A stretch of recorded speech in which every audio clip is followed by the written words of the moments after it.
uma boa notícia, viu? Uma pesquisa aponta que o número de pobres está diminuindo no Brasil. Da janela do apartamento de classe média, a vista para o Morro do Jaburu. Apesar de tão perto, no Brasil sempre houve um abismo entre esses dois mundos. Mas essa diferença está diminuindo. É o que aponta o estudo divulgado pelo IPEA, o Instituto de Pesquisa Econômica Aplicada. De 2003 a 2008, o país conseguiu reduzir a pobreza e a desigualdade num ritmo bem mais acelerado. Se mantiver o mesmo nível, em 2016, o Brasil terá erradicado a pobreza extrema, que significa ter uma renda por habitante de até 1/4 do salário mínimo, ou seja, menos de R$ 127.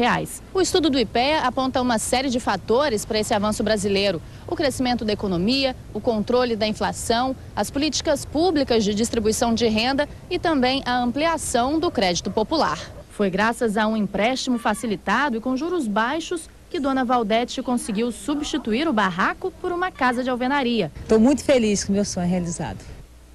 Bom, uma pesquisa do Instituto Jones Santos Neves mostra que a redução da pobreza é ainda maior aqui no Espírito Santo. Para falar dessa pesquisa, está aqui com a gente a presidente do Instituto Jones, Ana Paula Vesco. Bom dia para a senhora. Hein? Bom dia. E eu só não entendi muito bem aquela conta ali, como é que se mede a renda para definir se uma pessoa está na classe de pobreza ou não. A senhora pode explicar um pouco melhor? Olha, o critério por essa pesquisa divulgada pelo IPEA é 1/4 do salário mínimo por pessoa que está no domicílio. Então, na verdade, não existe um único critério, né? Vários pesquisadores usam seus próprios critérios, o que a gente chama de linha de pobreza, a partir da qual, abaixo da qual, estariam situadas as pessoas em situação de pobreza. Nesse caso é isso, é 1/4 do salário mínimo. Mas é 1/4, mas isso aí parece muito pouco ainda, não? Porque 1/4 de pobreza por cada pessoa que mora num domicílio, o número de pessoas no domicílio dividido pelo total da renda deles ali, se der acima de 1/4 do salário mínimo, é mais ou menos isso? É isso, é isso. Na verdade, essa é a linha da extrema pobreza, né, da indigência, e metade do salário mínimo seria a linha da pobreza propriamente dita. E o que diminuiu foi da pobreza?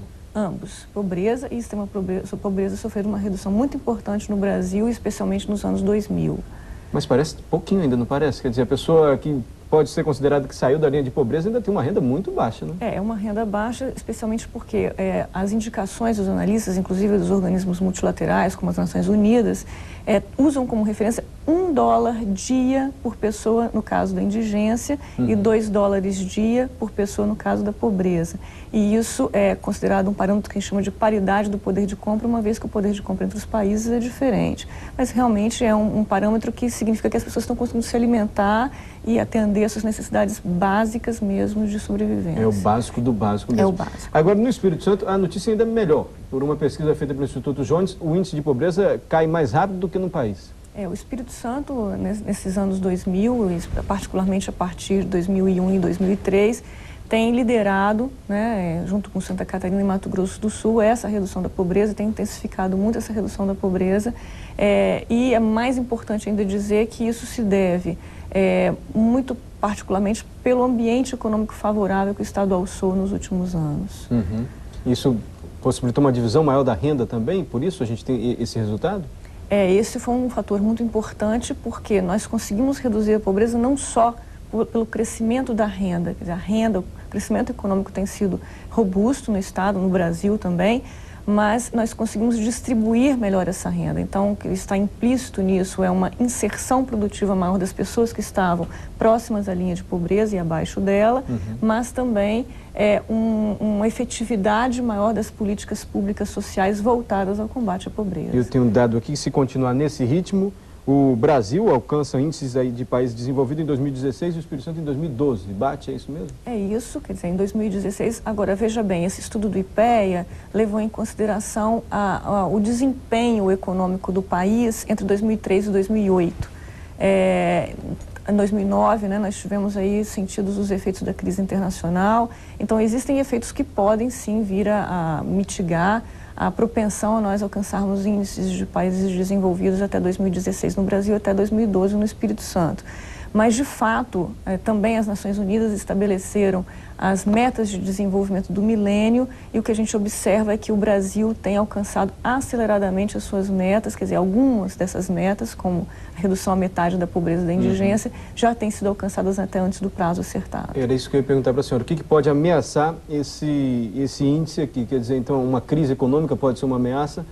A volta da inflação, sem dúvida nenhuma, principalmente para quem tem uma renda baixa, não? Eu acho que o fato de nós estarmos colhendo bons resultados no campo da pobreza e da desigualdade não significa que não tenhamos que trabalhar mais por ela, né? Então, de fato, existe um conjunto de reformas que o Brasil ainda precisa engendrar para que nós possamos, sim, assegurar esse ritmo de redução da pobreza e esse alcance aí do que nós queremos até 2016. E isso, sim, inclui-se o combate à inflação, que nós temos que ter uma estabilidade monetária porque a inflação retira a renda dos mais pobres. Nós precisamos ter uma continuidade de políticas sociais que sejam efetivas no combate à pobreza, quer dizer, nós temos que melhorar a efetividade do gasto social, temos que articular, integrar melhor as políticas públicas entre União, Estados e municípios e temos que assegurar um bom ambiente de negócios para o Brasil para que os empresários tenham condições de investir, gerar empregos e incluir produtivamente essas pessoas que precisam ser incluídas. Eu acho que a gente pode deduzir uma carga tributária mais justa, juros um pouco menores, não é isso? Uma lei trabalhista mais fácil de ser administrada pelos empresários, basicamente isso. Exatamente isso. E continuidade de políticas educacionais, que são muito importantes, acesso à saúde, acesso às condições que geram condições do trabalhador se tornar cada vez mais produtivo. Para a gente encerrar aqui, uma última pergunta. Na outra extremidade aí da pirâmide, teve muita gente também, mais gente que saiu do índice de classe média, de pobreza para a riqueza? Nós tivemos uma ascensão social em vários estratos, na verdade em todos os estratos. A classe média sofreu uma inclusão muito grande, muito importante, especialmente no Espírito Santo. Nós dobramos o tamanho da classe média no Espírito Santo em 4 ou 5 anos. São dados muito importantes, mas o crescimento, especialmente da elite, que a gente chama da classe A e B, foi bem menor do que o crescimento da classe média e da redução da pobreza. Isso significa que nós distribuímos renda efetivamente. Sem dúvida nenhuma, de alguma forma, a notícia é boa, ainda que a renda ali que a gente viu pela pesquisa que a senhora explicou seja considerada pequena, né? Muito obrigado, viu, Ana Paula Vesco, presidente do Instituto Jones dos Santos Neves. Obrigado.